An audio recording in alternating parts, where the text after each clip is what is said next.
Kita akan lihat firman Tuhan pada kesempatan sore yang luar biasa dalam ibadah Rabu pada sore hari ini. Kita akan bicara tentang penjala ikan menjadi penjala manusia. Sekali lagi tema khotbah penjala ikan menjadi penjala manusia. Lukas pasal 5 ayatnya yang ke-10. Lukas pasal 5 ayatnya yang ke-10. Kita akan baca bersama-sama ayat ini. Lukas 5 ayat 10, kita baca 2, 3 mulai. Demikian juga Yakobus dan Yohanes, anak-anak Zebedeus yang menjadi teman Simon. Kata Yesus kepada Simon, "Jangan takut, mulai dari sekarang engkau akan menjala manusia." Puji Tuhan, demikianlah firman Tuhan. Penjala ikan menjadi penjala manusia. Murid-murid Tuhan Yesus dipanggil. Latar belakang mereka adalah seorang nelayan. Profesi mereka adalah seorang nelayan. Memang murid-murid Yesus mereka punya profesi yang berbeda-beda. Di dalam ayatnya yang pertama, jika saudara perhatikan, pada suatu kali Yesus berdiri di pantau danau Genesaret. Sedang orang banyak mengerumuni dia hendak mendengarkan firman Allah.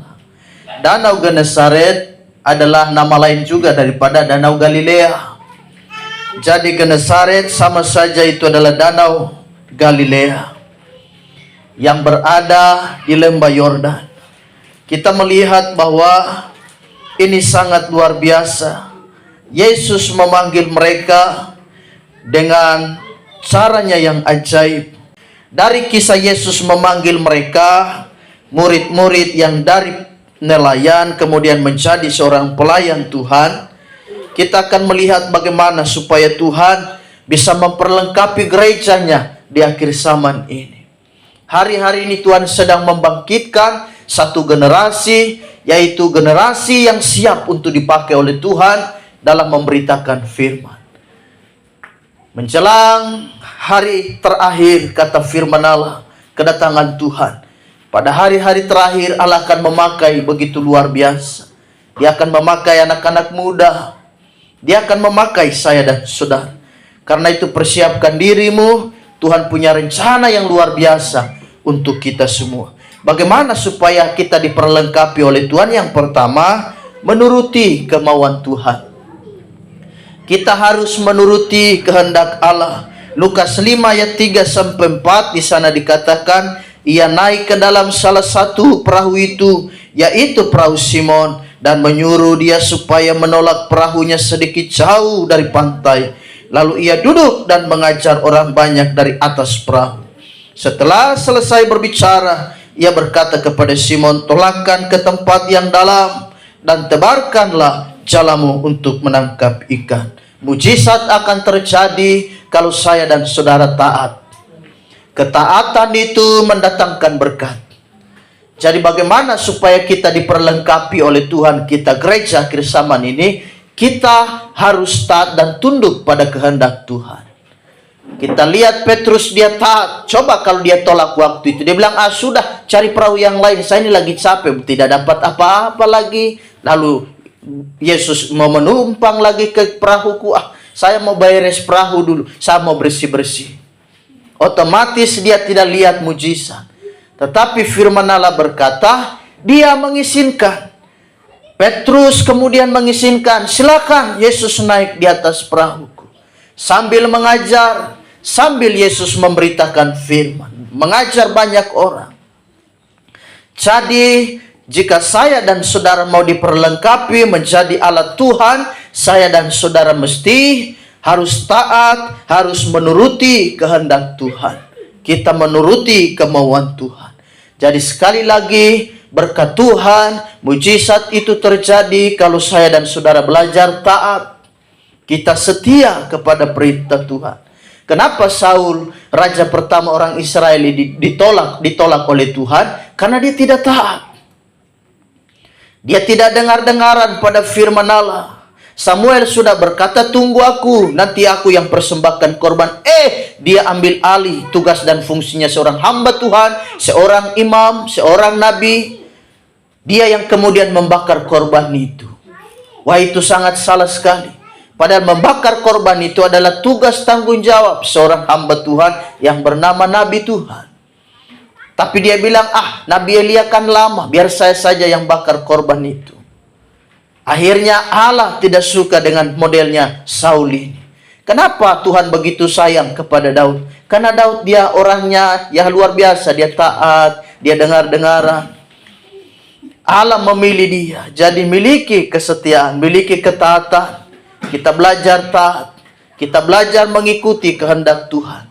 Kehendak manusia kadang bisa salah sasaran, tetapi kehendak Tuhan kalau kita ikuti sangat luar biasa. Meskipun kehendak Tuhan itu kadang tidak pas di hati kita.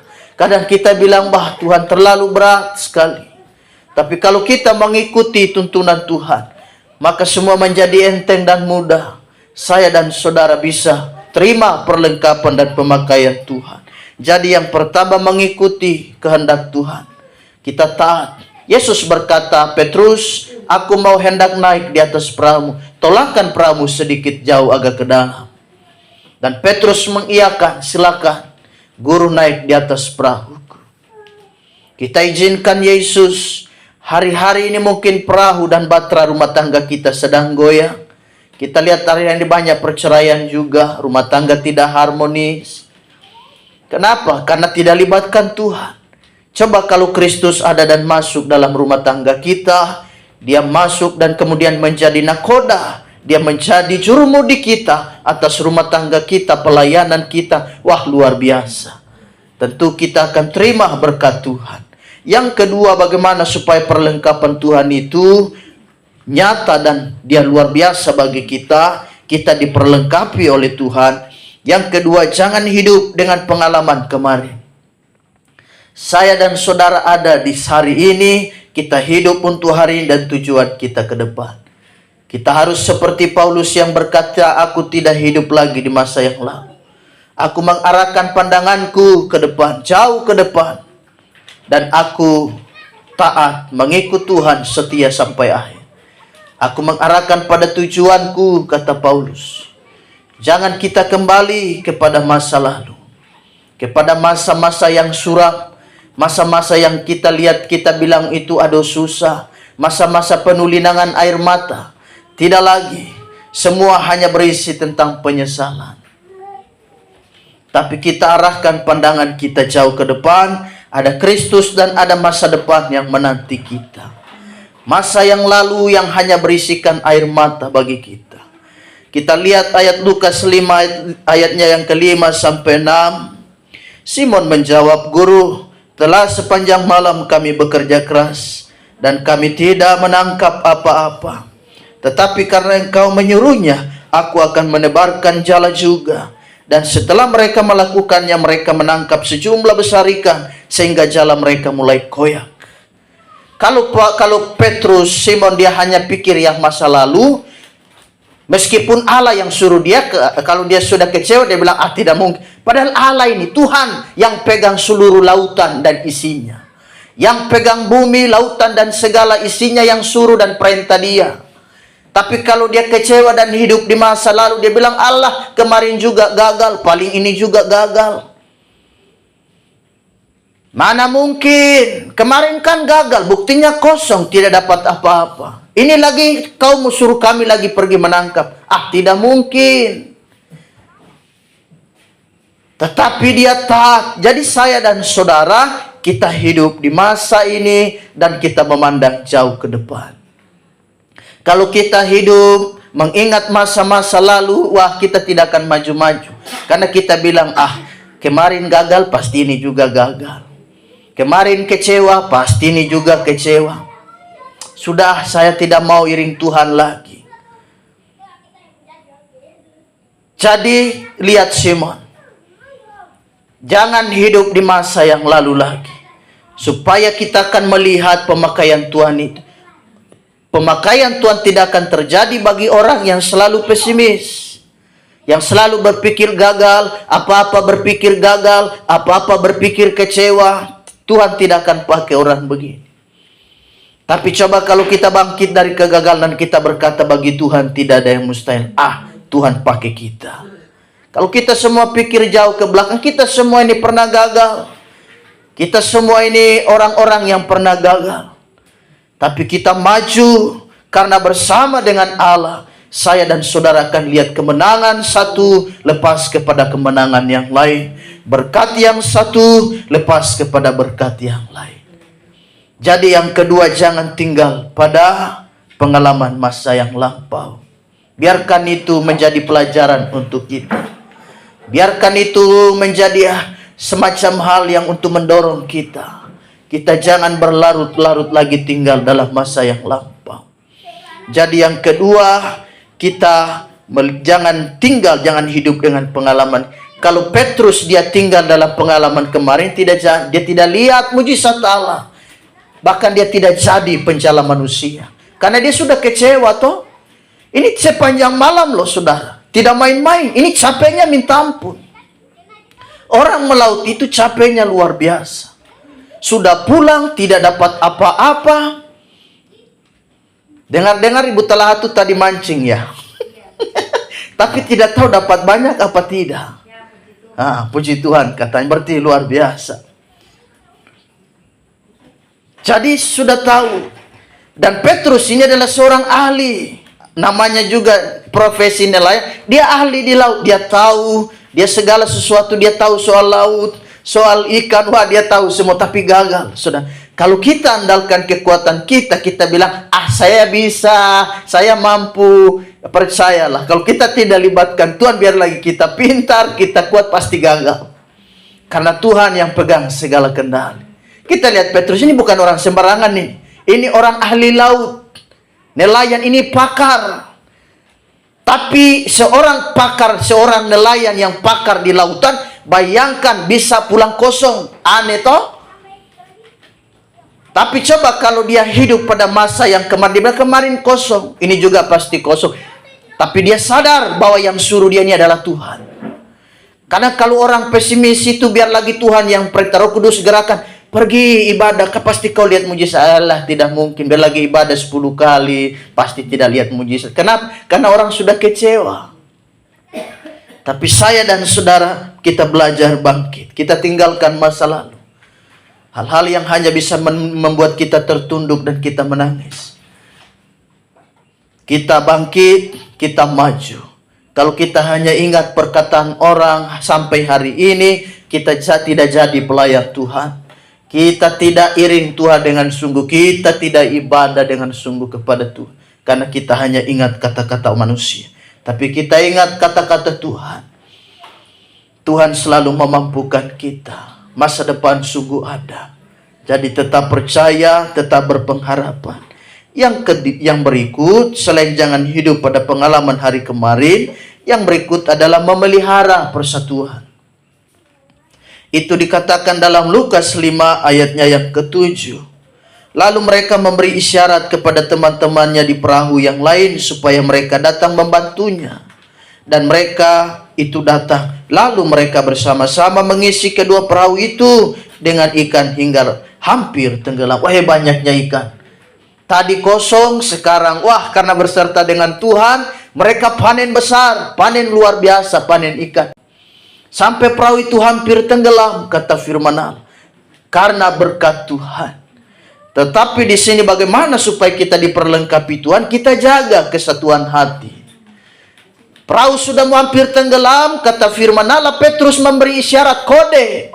Sobat, tolong bisa datang kemari kah? Bisa ikan-ikan lain ini kalian ambil juga, pindahkan ke kalian perahu. Wah, kebersamaan yang luar biasa. Coba kalau Petrus dia hanya mementingkan diri sendiri. Kalau Petrus dia hanya hidup dalam ketamakan, perahunya pasti tenggelam. Karena ikan itu banyak sekali.